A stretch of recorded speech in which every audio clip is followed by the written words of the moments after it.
Hi, S ടോക്സിന്റെ പുതിയൊരു വീഡിയോയിലേക്ക് എല്ലാവർക്കും സ്വാഗതം. നിങ്ങളുടെ റിലേഷൻഷിപ്പ് ഹെൽത്തി ആണോ എന്ന് അറിയാനായിട്ട് എല്ലാവർക്കും ആഗ്രഹം ഉണ്ടായിരിക്കും അല്ലേ? ബിക്കോസ് നമ്മൾ കുറേ വീഡിയോസ് കാണാറുണ്ട്.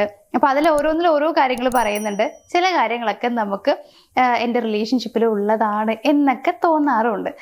സോ അങ്ങനെയാണ് എന്നുണ്ടെങ്കിൽ നിങ്ങളുടെ റിലേഷൻഷിപ്പ് ഹെൽത്തി ആണെന്ന് മനസ്സിലാക്കാൻ വേണ്ടിയിട്ട് ഈസി ആയിട്ടുള്ള കുറച്ച് കാര്യങ്ങൾ ഞാൻ പറഞ്ഞുതരാം. ഇത് ഉണ്ടോ എന്ന് ചെക്ക് ചെയ്താൽ മാത്രം മതി. നമ്മളിതിനെ 5A എന്നൊക്കെയാണ് പറയാറുള്ളത്. അപ്പോൾ ഈ കാര്യങ്ങൾ ഉണ്ടോ എന്നുള്ളത് നിങ്ങളൊന്ന് നോക്കുക. ഉണ്ടെങ്കിൽ അതൊരു ഹെൽത്തി റിലേഷൻഷിപ്പ് ആണ് എന്നുള്ളത് ഉറപ്പിക്കുക. അപ്പോൾ ഇതിന് വേണ്ടിയിട്ടുള്ള ഒന്നാമത്തെ കാര്യം എന്ന് പറയുന്നത് അറ്റൻഷനാണ്. അതായത് ശ്രദ്ധ കിട്ടുന്നുണ്ടോ എന്നുള്ളത് നോക്കുക. നിങ്ങളുടെ പാർട്ട്ണർ നിങ്ങളെ ശ്രദ്ധിക്കുന്നുണ്ടോ, നിങ്ങൾ ശ്രദ്ധിക്കപ്പെടുന്നുണ്ടോ എന്നൊരു തോന്നൽ നിങ്ങൾക്ക് എപ്പോഴും വരാറുണ്ടോ എന്നുള്ള കാര്യം ഒന്ന് നോക്കുക. ഏതൊരു റിലേഷൻഷിപ്പ് ആണെന്നുണ്ടെങ്കിലും നമ്മൾ സ്നേഹിക്കുന്ന ഒരാളാണെങ്കിൽ നമ്മൾ അവരെ ശ്രദ്ധിക്കും അല്ലെ? ഉറപ്പായിട്ട് ശ്രദ്ധിക്കും. അവർ ചെയ്യുന്ന ഓരോ കാര്യങ്ങൾ ശ്രദ്ധിക്കും. അവർക്ക് വേണ്ട കാര്യങ്ങൾ നമ്മൾ ചെയ്തു കൊടുക്കും. സോ ഈ ശ്രദ്ധ എന്ന് പറയുന്നത് റെസ്പെക്റ്റ് ഒക്കെ പെടുന്ന കാര്യമാണിത്. അപ്പൊ അതുകൊണ്ട് തന്നെ അറ്റൻഷൻ എന്ന് പറയുന്നത് വളരെ ഇമ്പോർട്ടൻ്റ് ആയിട്ടുള്ള കാര്യമാണ്.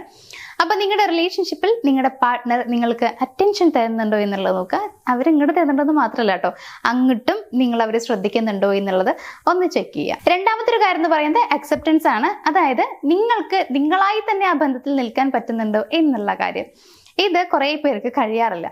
ഒന്നാമത്തെ കാരണം എന്താണെന്ന് വെച്ച് കഴിഞ്ഞാൽ, ഒന്നില്ലെങ്കിൽ അവരായിട്ട് തന്നെ അവരിലൊരു മാറ്റം കൊണ്ടുവരുന്നതായിരിക്കും. അതായത് ഞാൻ ഇങ്ങനെ ആയിക്കഴിഞ്ഞാൽ എൻ്റെ പാർട്ട്ണർക്ക് ഇത് ഇഷ്ടമല്ല, ആൾക്ക് ഇഷ്ടമുള്ള ഒരു ക്യാരക്ടർ എന്ന് പറയുന്നത് വേറെയാണ്. സോ ഞാൻ അങ്ങനെ ആവുന്നതാണ് കുറച്ചുകൂടി ബെറ്റർ ആയിരിക്കുക. അപ്പോൾ ആളെന്നെ കുറച്ചുകൂടി സ്നേഹിക്കുമല്ലോ എന്ന് വിചാരിച്ച് പലരും അവരുടെ സ്വഭാവം മാറ്റാറുണ്ട്. അതായത് ഇങ്ങനെ അഡ്ജസ്റ്റ് ചെയ്യാന്നൊക്കെ പറയില്ലേ, ആ ഒരു രീതിയിൽ. അങ്ങനെയല്ല ഞാൻ ഉദ്ദേശിക്കുന്നത്. നിങ്ങൾക്ക് നിങ്ങളായി നിൽക്കാൻ പറ്റണം. നിങ്ങൾക്ക് ദേഷ്യം വന്നു കഴിഞ്ഞാൽ ദേഷ്യം പ്രകടിപ്പിക്കാൻ പറ്റണം. നിങ്ങൾക്ക് സ്നേഹമാണെങ്കിൽ സ്നേഹം പ്രകടിപ്പിക്കാൻ പറ്റണം. നിങ്ങൾക്ക് റൊമാൻസ് ആണ് ഫീൽ ചെയ്യുന്നതെന്നുണ്ടെങ്കിൽ അത് പ്രകടിപ്പിക്കാനായിട്ട് പറ്റണം. എല്ലാ രീതിയിലും നിങ്ങളുടെ ഫീൽ എന്താണോ അത് നിങ്ങൾക്ക് പ്രകടിപ്പിക്കാൻ പറ്റണം. അതുപോലെ തന്നെ നിങ്ങൾ എങ്ങനെയാണോ അതേ രീതിയിൽ നിങ്ങൾക്ക് അവിടെ നിൽക്കാൻ പറ്റണം എന്നുള്ളതാണ്. നിങ്ങളുടെ പല സ്വഭാവങ്ങളും അവർക്ക് വേണ്ടി മാറ്റേണ്ടി വരിക, അതൊന്നും അല്ല ഒരു നല്ല റിലേഷൻഷിപ്പിൽ ഉണ്ടാവുക. നിങ്ങൾക്ക് നിങ്ങളായി തന്നെ നിൽക്കാൻ പറ്റുന്നുണ്ട്, അതേ രീതിയിൽ അതായത് നിങ്ങളുടെ പാർട്ട്ണർ നിങ്ങളെ അംഗീകരിക്കുന്നുണ്ട് എന്നുണ്ടെങ്കിൽ അതൊരു ഗുഡ് റിലേഷൻഷിപ്പ് തന്നെയാണ്, ഹെൽത്തി റിലേഷൻഷിപ്പാണ്. ഇപ്പൊ നിങ്ങൾ എന്തൊക്കെ ചെയ്ത് കഴിഞ്ഞാൽ ആള് പറയണ്ടാവും എൻ്റെ ക്യാരക്ടർ അതൊന്നും എനിക്ക് അറിയാം, സോ ഞാനത് വിട്ടുകളഞ്ഞു എന്നൊക്കെ ചിലർ പറയാറുണ്ട്. ഞാൻ വിട്ടുകളഞ്ഞ കേസാ എന്നൊക്കെ പറയാറുണ്ട്.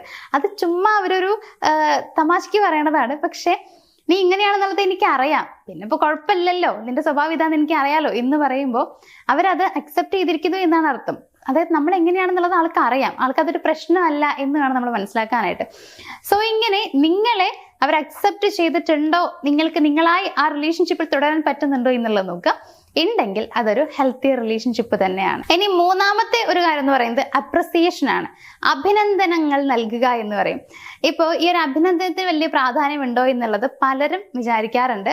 അതായത് അപ്രിസിയേഷൻ നൽകാത്ത ആളുകൾ വിചാരിക്കാറുണ്ട് അതിന് വലിയ പ്രാധാന്യമുണ്ട് ഏതൊരു ബന്ധത്തിലാണ് എന്നുണ്ടെങ്കിലും. ഇപ്പൊ നിങ്ങൾ ഒരാൾക്ക് വേണ്ടിയിട്ട് എപ്പോഴും അവർ ചോദിക്കുന്ന എല്ലാ സഹായങ്ങളും ചെയ്തു കൊടുക്കുകയാണ്. പക്ഷെ അവരെ നിങ്ങൾക്ക് തിരിച്ചൊരു ഗ്രാറ്റിറ്റ്യൂഡ് അറിയിക്കുന്നില്ല. അതായത് അവർ ചെറുതായിട്ട് പോലും താങ്ക്സ് കേട്ടോ എന്ന് പറയുന്നില്ല എന്ന് വിചാരിക്കാം. നിങ്ങളൊരു 2 പ്രാവശ്യം ചെയ്തു കൊടുക്കും, അപ്പോഴവരൊന്നും പറയുന്നില്ല. 3-ാമത്തെ പ്രാവശ്യം ചെയ്തു കൊടുക്കും, നിങ്ങൾ ആലോചിക്കും ഇവരെന്താ ഇങ്ങനെയെന്ന്. 4-ാമത്തെ പ്രാവശ്യം ചെയ്തു കൊടുക്കാൻ നിങ്ങളൊന്ന് മടിക്കും. ചെയ്തു കൊടുത്തിട്ട് എന്താ കാര്യം, ഒരു നന്ദി ഇല്ലല്ലോ എന്ന് വിചാരിക്കും അല്ലേ? എല്ലാവരും അങ്ങനെ തന്നെയാണ്. അപ്പൊ അതുകൊണ്ട് തന്നെ നമ്മൾ ഗ്രാറ്റിറ്റ്യൂഡ് അറിയിക്കണം. ഏതൊരു കാര്യമാണെന്നുണ്ടെങ്കിൽ നമുക്കൊരാളൊരു കാര്യം ചെയ്തു തന്നിട്ടുണ്ടെങ്കിൽ നമ്മൾ അതിന് നന്ദി പ്രകടിപ്പിച്ചേ പറ്റുള്ളൂ. അതാണൊരു സാമാന്യ മര്യാദ എന്ന് പറയുന്നത്. മാത്രമല്ല അവർ ചെയ്തതിന് നമ്മളൊരു വാല്യൂ കൊടുക്കുന്നുണ്ട് എന്ന് അവർക്ക് തോന്നണം എന്നുണ്ടെങ്കിൽ നമ്മൾ അങ്ങനെ നന്ദി പ്രകടിപ്പിച്ചേ പറ്റുള്ളൂ അല്ലെ? അതേപോലെ തന്നെയാണ് ഇപ്പൊ നമ്മളൊരു നല്ല കാര്യം ചെയ്തു എന്നുണ്ടെങ്കിൽ നമ്മളെ അഭിനന്ദിക്കാനായിട്ട് ആ ഒരു വ്യക്തിക്ക് കഴിയണം. അങ്ങനെ അവർ ചെയ്യുന്നുണ്ടെങ്കിൽ അവർ ജാടയില്ലാത്ത നമ്മളെ സ്നേഹിക്കുന്ന ഒരു പേഴ്സൺ ആണ് എന്നുള്ളത് നമ്മൾക്ക് ഉറപ്പിക്കാനായിട്ട് പറ്റും. സോ അപ്രിസിയേഷൻ ചെയ്യുന്നുണ്ടോ, നിങ്ങൾ ചെയ്യുന്ന നല്ല കാര്യങ്ങൾക്ക് നിങ്ങൾ അഭിനന്ദിക്കുകയും നിങ്ങൾ ചെയ്തു കൊടുക്കുന്ന കാര്യങ്ങൾക്ക് നന്ദി പ്രകടനവും നടത്തുന്നുണ്ടോ എന്നുള്ളത് നോക്കുക. ഉണ്ടെങ്കിൽ അതൊരു നല്ല റിലേഷൻഷിപ്പാണ്. ഞാൻ വീണ്ടും പറയുന്നത്, അവരിങ്ങോട്ട് ചെയ്തു തരുന്നുണ്ടോ എന്നുള്ളത് മാത്രം നമ്മൾ നോക്കിയാൽ പോരാ, നമ്മൾ അങ്ങോട്ടും ചെയ്തു കൊടുക്കുന്നുണ്ടോ, നമ്മളും പെർഫെക്റ്റ് ആണോ എന്നുള്ള കാര്യവും ഒന്ന് ചെക്ക് ചെയ്യുന്നത് നല്ലതാണ്. ഇനി 4-ാമത്തെ കാര്യം എന്ന് പറയുന്നത് അഫെക്ഷൻ ആണ്. നിങ്ങൾ സ്നേഹിക്കപ്പെടുന്നുണ്ടോ എന്നുള്ളത് നിങ്ങളൊന്ന് ആലോചിക്കുക. നിങ്ങൾക്ക് അങ്ങനെ ഫീൽ ചെയ്യാറുണ്ടോ, ഞാൻ സ്നേഹിക്കപ്പെടുന്നുണ്ട്, എൻ്റെ പാർട്ട്ണറാൽ ഞാൻ സ്നേഹിക്കപ്പെടുന്നുണ്ട് എന്ന് നിങ്ങൾക്ക് തോന്നുന്നുണ്ടോ? ഇപ്പോൾ ഇമോഷണലി ആണെങ്കിലും ഫിസിക്കലി ആണെങ്കിലും നിങ്ങളോട് അവർ സ്നേഹം പ്രകടിപ്പിക്കുന്നുണ്ടോ എന്നുള്ളത് നോക്കുക. അങ്ങനെ ഉണ്ടെങ്കിൽ അതിനർത്ഥം അഫെക്ഷൻ ഓക്കെയാണ്, അതൊരു നല്ല ബന്ധത്തിൻ്റെ ഒരു സൈൻ തന്നെയാണ് എന്നുള്ളതാണ്. അതായത് ഏതൊരു ബന്ധമാണെന്നുണ്ടെങ്കിലും ഇമോഷണൽ ആൻഡ് ഫിസിക്കൽ അട്രാക്ഷൻ എന്ന് പറയുന്നത് വളരെ ഇമ്പോർട്ടൻ്റ് ആയിട്ടുള്ള കാര്യമാണ്. അപ്പോൾ നമ്മൾ ശരിക്കും നമ്മുടെ സ്നേഹം മറ്റൊരാളെ അറിയിക്കുന്നത് കൂടി ആ രീതിയിലാണ് അല്ലേ. ഇമോഷണലി ആണെങ്കിലും ഫിസിക്കലി ആണെങ്കിലും നമ്മുടെ ഇഷ്ടം നമ്മൾ അവരോട് പ്രകടിപ്പിക്കാറുണ്ട്. അപ്പോൾ ഏതൊരാളാണെന്നുണ്ടെങ്കിലും ഇഷ്ടമുള്ള ഒരാളാണെന്നുണ്ടെങ്കിൽ പറയാതെ തന്നെ പല രീതിയിലും നമ്മൾ പ്രകടിപ്പിക്കാറുണ്ട്. അതൊക്കെ ഇഷ്ടത്തിന്റെ ഭാഗമാണ്. സോ അങ്ങനെ നിങ്ങൾക്ക് ഫീൽ ചെയ്യുന്നുണ്ടെങ്കിൽ, അതായത് എന്നെ എൻ്റെ പാർട്ട്ണർ സ്നേഹിക്കുന്നുണ്ട്, ഞാൻ അവരാൽ സ്നേഹിക്കപ്പെടുന്നുണ്ട്, അപ്പോൾ ഞാൻ ഭാഗ്യവതിയാണ് അല്ലെങ്കിൽ ഞാൻ ഭാഗ്യവാനാണ് എന്നൊക്കെ നിങ്ങൾക്ക് ഫീൽ ചെയ്യുന്നുണ്ടെങ്കിൽ യാതൊരു സംശയവും വേണ്ട.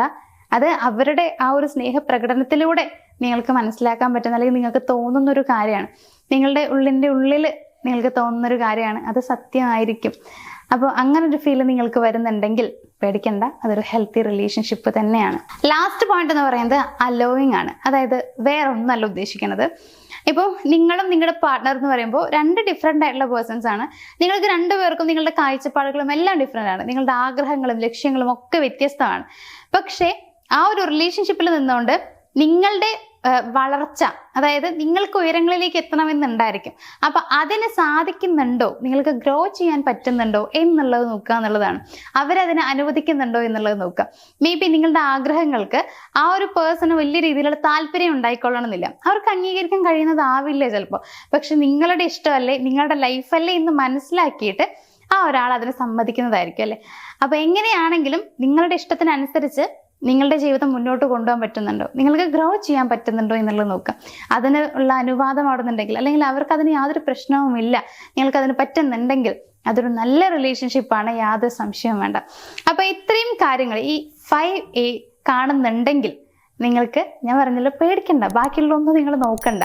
ഈ കാര്യങ്ങൾ കാണുന്നുണ്ടെങ്കിൽ ഇനി മനസ്സിൽ ഇങ്ങനെ ഉള്ളിൻ്റെ ഇങ്ങനെ സംശയമൊന്നും വേണ്ട, അയ്യോ ഇതൊക്കെ ശരിക്കുള്ളതാണോ, നല്ലതാണോ അല്ലേ എന്നൊക്കെയുള്ള സംശയത്തിന്റെ ആവശ്യമൊന്നും വേണ്ട.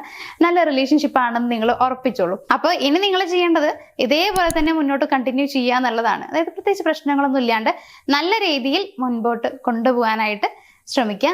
ബന്ധം വളരെ നന്നായിട്ട് തന്നെ നിങ്ങളുടെ ലൈഫിലും കൊണ്ടുപോകാൻ നിങ്ങൾക്ക് കഴിയും. അതിന് കഴിയട്ടെ എന്ന് പറഞ്ഞുകൊണ്ട് ഇന്നത്തെ ഒരു വീഡിയോ ഞാനിവിടെ വൈൻഡപ്പ് ചെയ്യാണ്. നമുക്ക് മറ്റൊരു വീഡിയോയിൽ കാണാം. താങ്ക്